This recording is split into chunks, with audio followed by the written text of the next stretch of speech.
What's up, guys? I'm Kyle Milan. Today's Tuesday, so let's talk about some marketing. That's what we talk about on Tuesdays, industrial marketing, manufacturing marketing, and it's all about paid search today.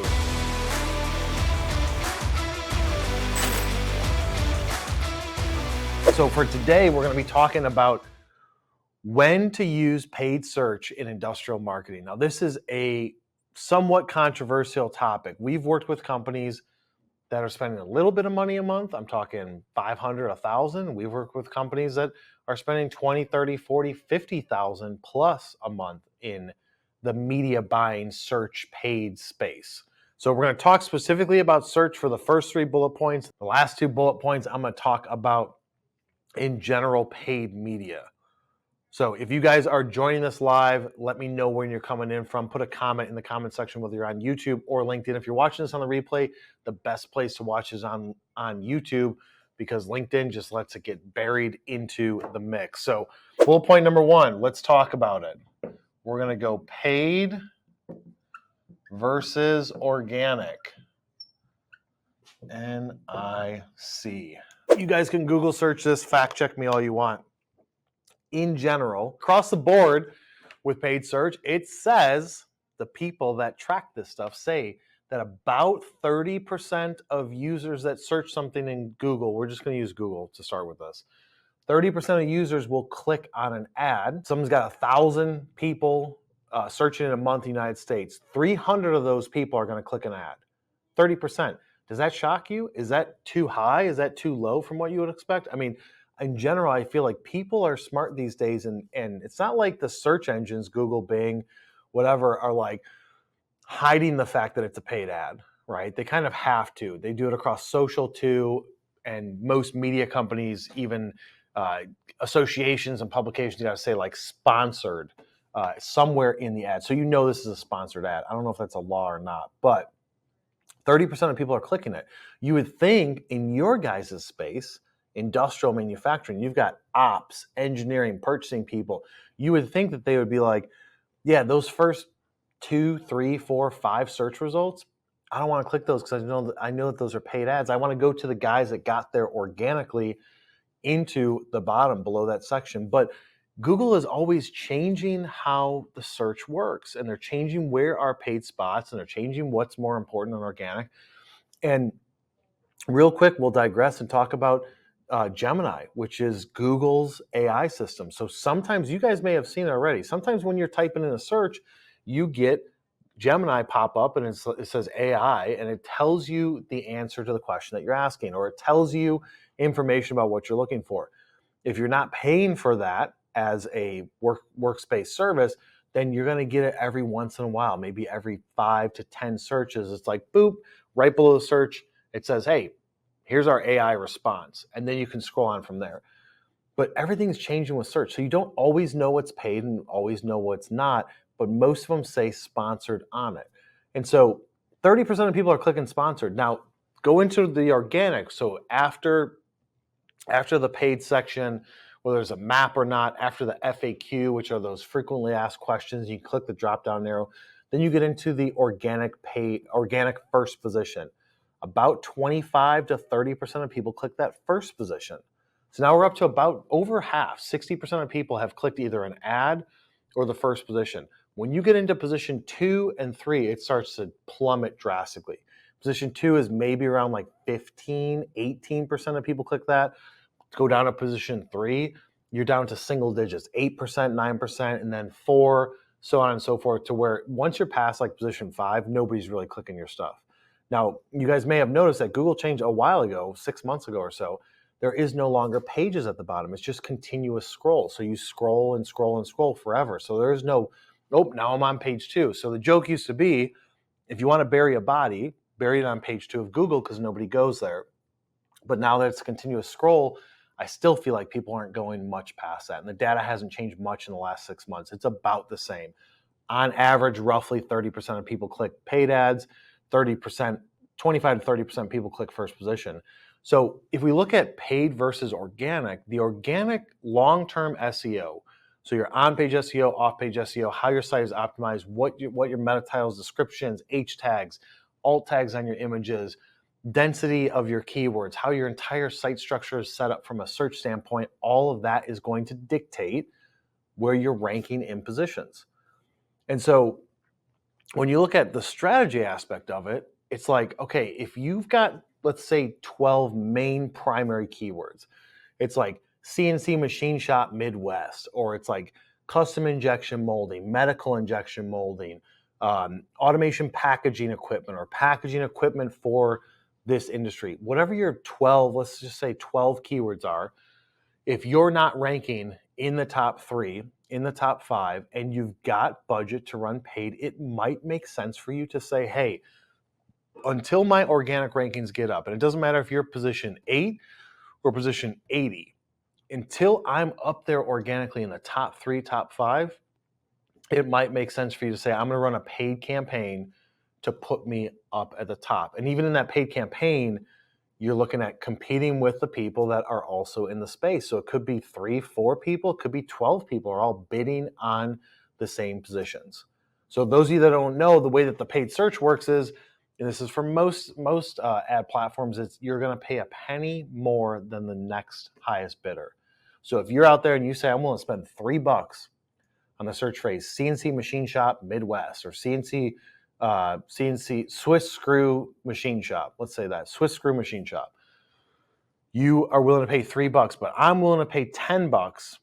Google's only going to charge me $3.01, 1 penny more than the highest bidder. If my total bid that I'm willing to spend is $10 and you're only willing to spend $3, I'm only going to be charged $3 and a penny. Now, you may say, oh, I'm willing to spend 5, 6, 7, 8, and you start bumping up the cost on it, and everybody else follows suit because they're like, I'm not showing up, I'm not at the highest. And you're trying to like figure out what is the highest bid. Eventually you get to $10. Now you can spend more than $10 as long as your budget's over that, if you're doing it like on a cost per click standpoint.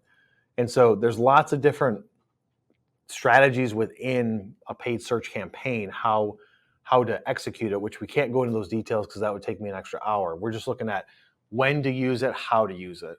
So number one, if your organic SEO is not strong enough to push you at the top of the organic search results, it may make sense to say, hey, I'm going to spend $1,000 a month to start ranking high for this, or $2,000 a month because I've got these 50 keywords that I'm going after and different phrases and whatnot. So I want to show up in those top search results. Now, here's the key though. If you're doing that, you have to track and measure the performance very closely, because when those campaigns are set up, we deal with this all the time. Regina, one of our PPC specialists, will get into a campaign and it's set up for broad match across the board. Everything's broad match. It's not phrase match, it's not exact match. And what that basically means is broad match means that if I say Swiss screw shop or Swiss screw machine company, you can type in Swiss, you can type in screw, you can type in machine, or one of those words, and I'm going to be competing with that. When you get into phrase match, which is the next setting on that specific keyword, you say phrase match, it has to be a combination of the phrase. So maybe 2 words are together. Now, the exact match, which is the most specific, says if they don't type in exactly these words in their search, my ad's not going to show up. But we'll get into campaigns and it's like we're spending $5,000 a month. We get in, audit the results, and it's like, whoa, all this set is to broad match. No wonder why the performance isn't there. So you have to track the performance and say, number one, if you're running paid search campaigns on Google, Bing, wherever, and you look at once the traffic clicks, so they click and they go to your site. Now, whether you're still tracking based on like the technology or the terminology that Google Universal Analytics says, which is bounce rate, versus Google Analytics 4, which is engagement time or engagement rate, does not matter. It just is going to tell you the percentage of people that are going past just the landed on page. So if your pages per session is average, like you want somebody to go deeper into it, so they click, that's 1 page, you want them to go to a second page. Your bounce rate, if you still have systems that are tracking that, sometimes it's like 95%, which means 95% of people are going to that and then bouncing. Or if, on the flip side, Google Analytics says engagement rate. If your engagement rate is 5%, that means that 5% of people are going past the first page. That's not good, right? So you want to look at it and say, people clicked and they went to my page and they went to my site. Did they stick and stay there? Did they go deeper? Did it turn into a lead, a conversion from a search to a lead. That's kind of step one. But you got to audit these results, because here's the thing to keep in mind. I say this on every discovery call, and I say this to anybody when we're talking about paid search. You don't know the intent behind why somebody is searching. You could assume, based on the phrase that they're saying, is their intent to purchase something, to do research? If they're saying like CNC Machine Shop Chicago, there's a high likelihood that they're looking for a solution to a problem. They're looking for a supplier. That's what Google's going to tell you. But you don't really know. It could be me trying to build a list of CNC machine shops in Chicago. I could be say I want to market to and go after people that are trying to run paid ads on these. So I'm going to do a search, or my team's going to do a search. We're going to say these 5 people are consistently running ads with these phrases. Let's reach out to them to try and tell them that we should market their company. So you don't know the intent. There's a higher likelihood based on the search type or the phrase that they're using, but you don't know the intent. So because of that, you're spending money potentially on bad clicks. So you have to track this stuff on a weekly basis. That's the key there. Another time to use it is to defend your brand. B-R-A-N-D, brand. At our agency, where we have clients that we run into this and we got to fight. Somebody types in your company brand, and you've got competitors that are running paid ads against your brand. And you may be thinking to yourself, like, how is that even possible? So here's the thing. With all the changes of Google over the last 2 years, Google says that if I'm ABC company and my competitor is Joe's company wants to try and rank for ABC company because they're trying to steal my potential leads and my potential customers. Now, if Joe's company does not have ABC company on their site, in their keywords, pages about it, using the phrase, etc., Google's going to say that the quality of that campaign for them is not super high. So we're probably not going to show that. But so many times it slips through for a period of time. So we've got brands that we're defending on Google search right now, where we have to report the ad campaigns to Google, saying that this person is like phishing or is not being representative of exactly what is true, because they're ranking against our customers' branded phrase, which is their company name. So if ABC companies types in a search and their competitors are showing up as a paid ad, a lot of times, what happens is it's in the company name. So whether it is, you say something plastics molding. So if that's in your company name and somebody's trying to do a phrase match to something plastics company, like injection molding plastics company or injection molding company, let's use that. The phrase is injection molding company, and my company's name is Kyle's Injection Molding Company or Kyle's Molding Company. Somebody types in Kyle's Molding Company because they're looking for me. They want to do business with me. But because it's a specific industry or vertical or manufacturing process phrase, molding company, then I have competitors that already have that on their site. So it's like people that were building these businesses 20, 50, 100 years ago weren't thinking it's important what the name says. Back then they were like, if my company name is Kyle's Molding Company or Kyle's Injection Plastics Molding Company, then people are going to know what I do and they're going to want to do business with me. Or Kyle's CNC Machine Shop. But not realizing, obviously, and having the foresight to say, well, there's going to be, Google is going to come out and people are going to run paid ads against that, and this is how they're going to handle it, etc. So now you're in the situation where, depending on your company name and what phrase you're trying to defend, if it is your company name and your vertical, your service, the manufacturing process you have is in your name, you now open up the door for competitors to say, wait, I do that and I'm doing a phrase match. So I'm going after CNC Machine Shop or CNC Machining. I'm not trying to hurt this guy and his brand name, Kyle's CNC Machining Shop. I'm not trying to go after it, Google. I'm just trying to go after the phrase match. And Google's like, yep, you know what? Pretty much we're going to show this to you. So you could get into situations where you're defending your brand, and that's when it pays to go after and run a search campaign. I know it sounds stupid and it's a ridiculous waste of money, but you're defending your position when it comes time to somebody searching for your actual brand.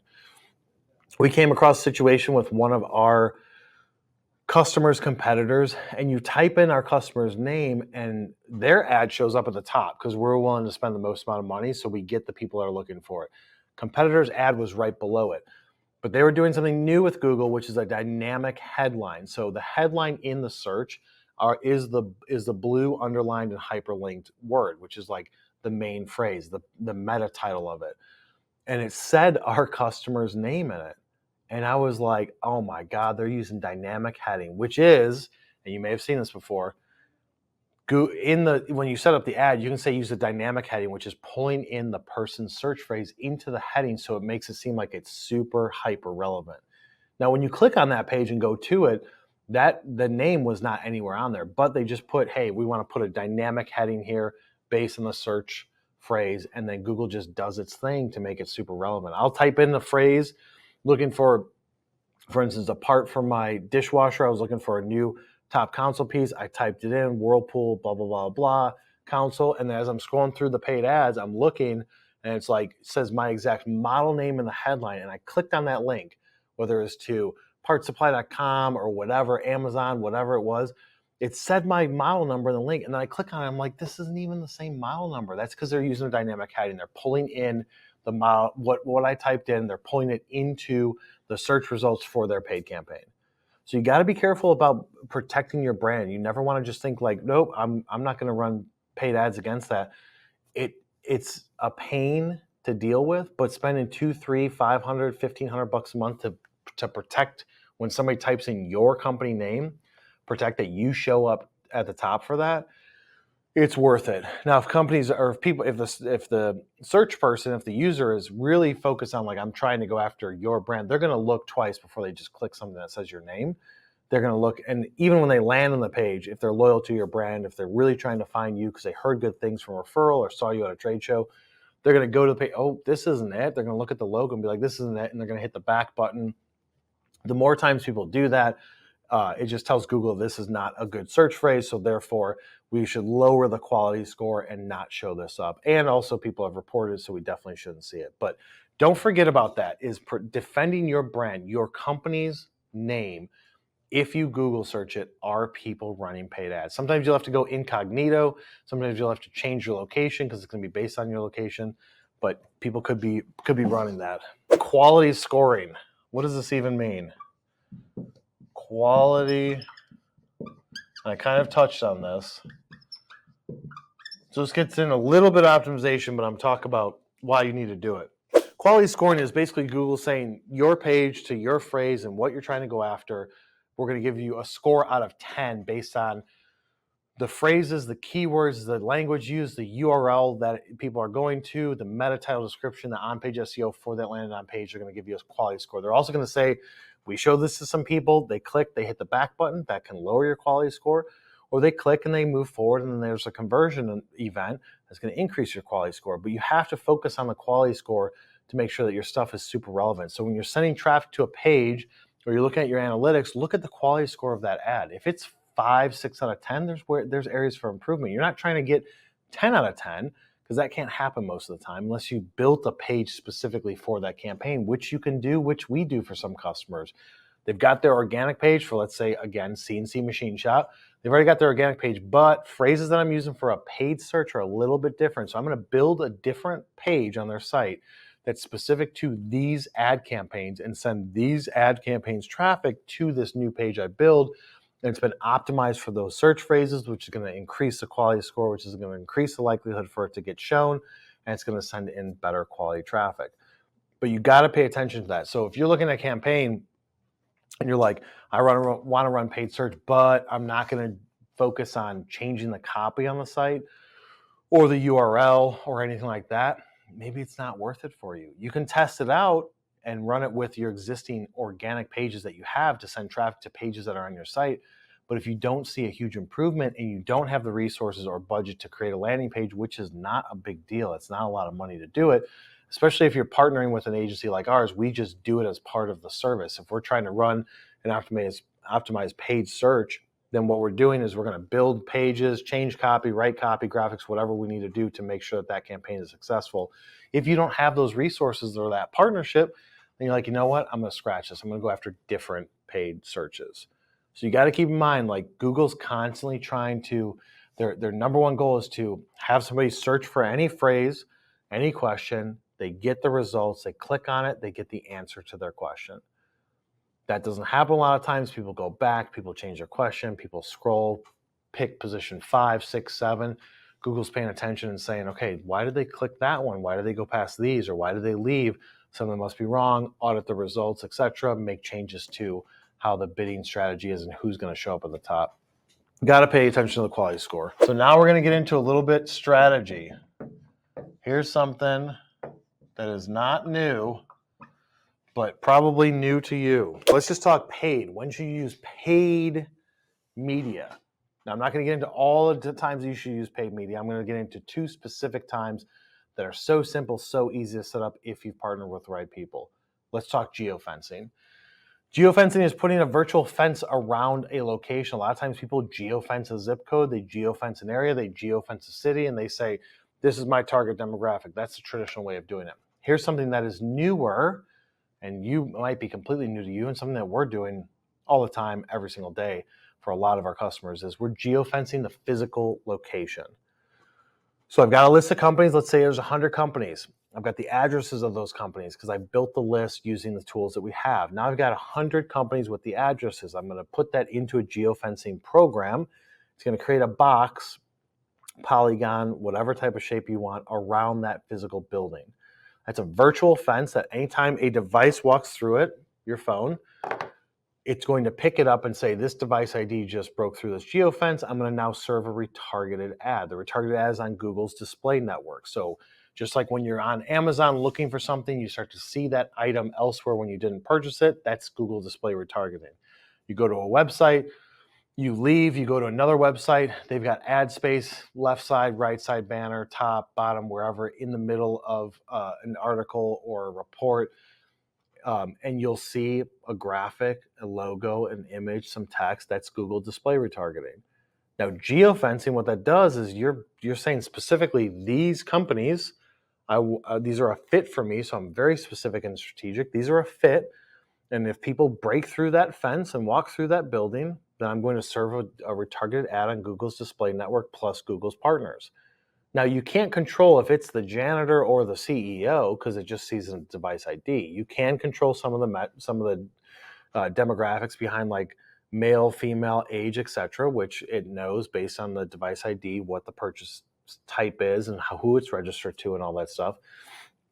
You won't know who it is, but you'll just know that somebody that broke that geofence saw your display ad, clicked it, and went to your website.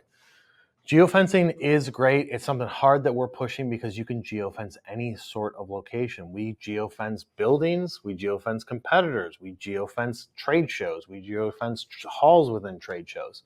You can pretty much geofence anything that's out there as long as you have an address. Geofencing, that can work. Now, you're not going to go into and say, I'm going to get 100 million leads from this geofencing, but brand awareness, showing up when people go through the building, then they start to search anywhere else on the internet, and you start to see your graphic, your logo, some sort of ad. That's what's great, is that it's all about omnipresence. So if you're trying to be everywhere all at the same time, they go into work and you're already hitting them with paid search ads, right? They type in CNC machine shop, they type in robotics integration company, you're doing paid search, you're connecting with them on LinkedIn, you're sending them emails from email marketing, and when they go to work and leave, they start to see your ad on their phone elsewhere. Like, that's a great situation. That's an ideal situation, is that you are everywhere all at the same time.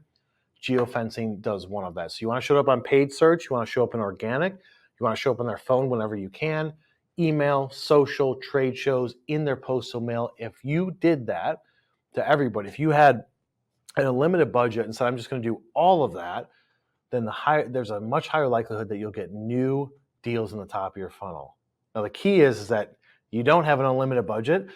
You can't do all of that at once. You have to do it in micro levels. So you spend $2,000 or $20,000 on paid search, less on email, maybe 2 trade shows a year, but you balance out what your strategy is. But geofencing, if you guys are interested in geofencing and having paid campaigns run around your competitors, that's a great one. If your competitors have customers that come into their building, into their location, you can geofence your competitor's location and say, I'm going to geofence these 10 companies and run paid display retargeted ads to it. If your competitors don't have customers in the building, or maybe it's like 2-3 times a month you get a potential customer that comes into your building and the competitors would be roughly similar, then you want to go after your target demographic geofence set. Retargeting. So geofencing uses retargeting, right? You're using Google's display network to retarget people, but at the most basic level, being able to say, I've got people on paid search, that traffic went to my website. I want to take that traffic and then retarget them elsewhere on Google. After they left my site, 30, 60, 90 days after they went to my site, I'm going to serve up some display ads. That is a critical component because even if you didn't send paid traffic there, even if it was organic, you did something in the past to get enough brand awareness and attention, or maybe something on social, or you created a lot of videos and live content to where they're like, you know what, I want to check out that company. So you invested time or money into generating that awareness around your brand. Then they come to your website. If you're not going to then have a retargeting campaign to follow them throughout the internet, then it's just a wasted opportunity. It'd be like somebody signing up for your newsletter and you don't deliver the newsletter, nor do you follow up with emails. So it's like, why did you even do that? So coupling that together, you got paid, so you've got organic working, but you're not there yet. So you're like, I'm gonna run some paid search. You run in paid search, and then after that, you're like, I'm optimizing my score, I'm perfecting it. I've got things going on to where I'm trying to analyze the data and make sure it's as optimized as possible. Then I've got some geofencing going on those addresses, and if any of those things hit, organic, paid search, geofencing, whatever, social link, they come to your site, you want to make sure that you can run display retargeted ads. It's not a lot of money. You're talking maybe, let's say you get 5,000 hits a month to your website, 7,000 hits. You're talking maybe like $300, $400, $500 a month max on your display retargeted campaigns. It's not a lot of money. It's a small drop in the bucket, but you're trying to get those people to come back to your website. That's where the retargeting comes in. So those are the areas when you should use paid search. So guys, hopefully you got value out of this content. If you did, I want you to share it with somebody that you know. If you're not in marketing, if you're not handling this on the day-to-day, if you think that this is good content, send it over to them. If you're a smaller company, you want to send it directly to the CEO or the president, do it. That's what we're here to do, is provide you guys with valuable insights and content, give you the things that you can implement today. We always want to make sure that when you walk away from any live content or any video that we produce, that you have 1, 2, 3 bullet points. You can say, I can start doing this today. It's not just based on theory. We try to go into the actual, here's the steps, do this.